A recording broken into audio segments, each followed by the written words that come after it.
कि जो आपने नाम का ज़िक्र किया मोहम्मद सल्लल्लाहु अलैहि वसल्लम का, उनका पैगाम ही यही था कि किसी तरीके का कहीं कोई शांति व्यवस्था भंग नहीं होनी चाहिए और सुकून के साथ में जो है अपने मज़हब का भी काम करना चाहिए और समाज का भी काम करना चाहिए। जहाँ तक आइला मोहम्मद की बात है तो इसके अंदर कहीं से कहीं तक कोई अल्फाज गलत नहीं है।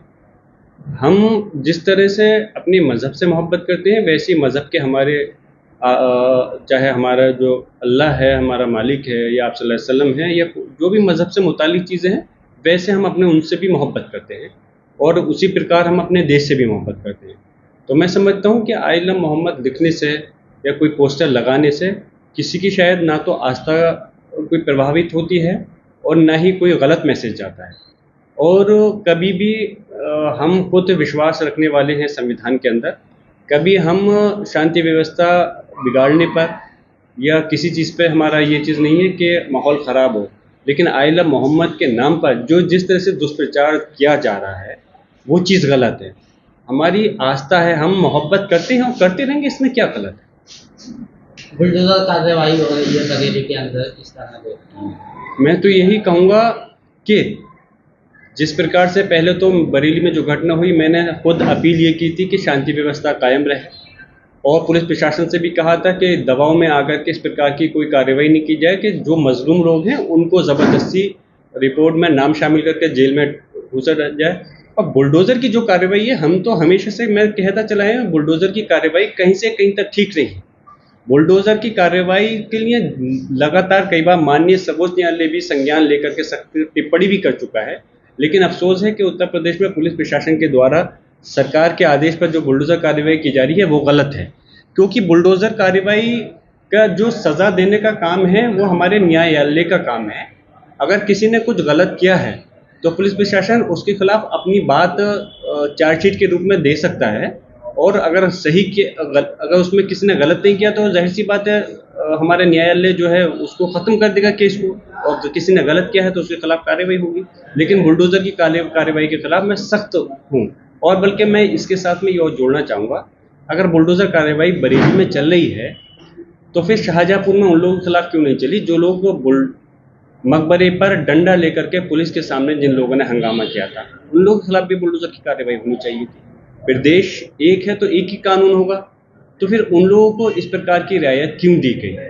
मेरा मकसद ये नहीं कि सारे हिंदू समाज के लोग एक से होते हैं, लेकिन जिन लोगों ने कानून व्यवस्था को अपने हाथ में लेने का काम किया है शाहजहाँपुर के में, उन लोगों के खिलाफ बुलडोज़र आकर के क्यों फेल हो गया, क्यों कार्रवाई आगे नहीं बढ़ पाई?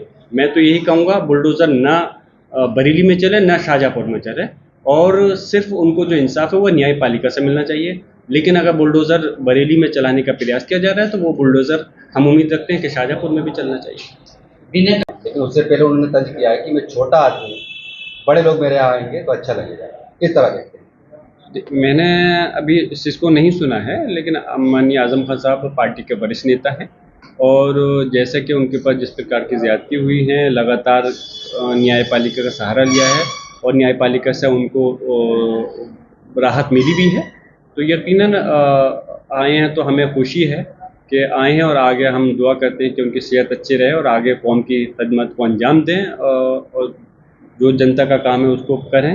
और हमारे राष्ट्रीय अध्यक्ष जी माननीय अखिलेश जी आएंगे तो यकीनन जब पार्टी के वरिष्ठ नेता हैं तो इसमें कोई नई चीज़ नहीं है, उनका एक हिस्सा है। माननीय अखिलेश जी आकर के आज़म खान साहब से मिलेंगे तो अच्छा है, उनके हाल चाल को जानेंगे।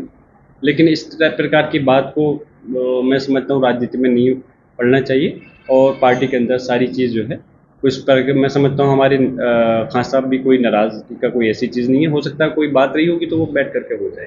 ठीक है, थैंक यू। क्या कहना चाहेंगे किस तरह?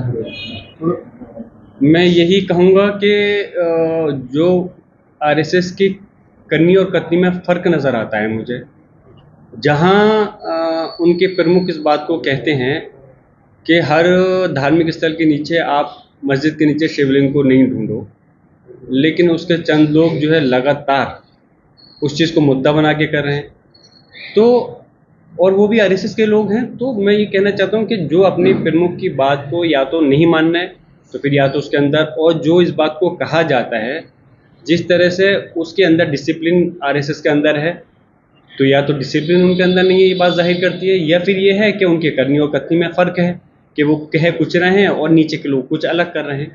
तो इसलिए ये चीज़ गलत है।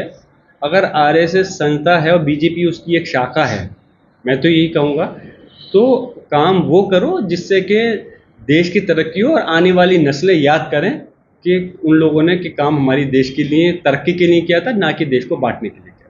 सांसद जी 8 अक्टूबर मस्जिद नहीं बनेगी, क्या कहना है?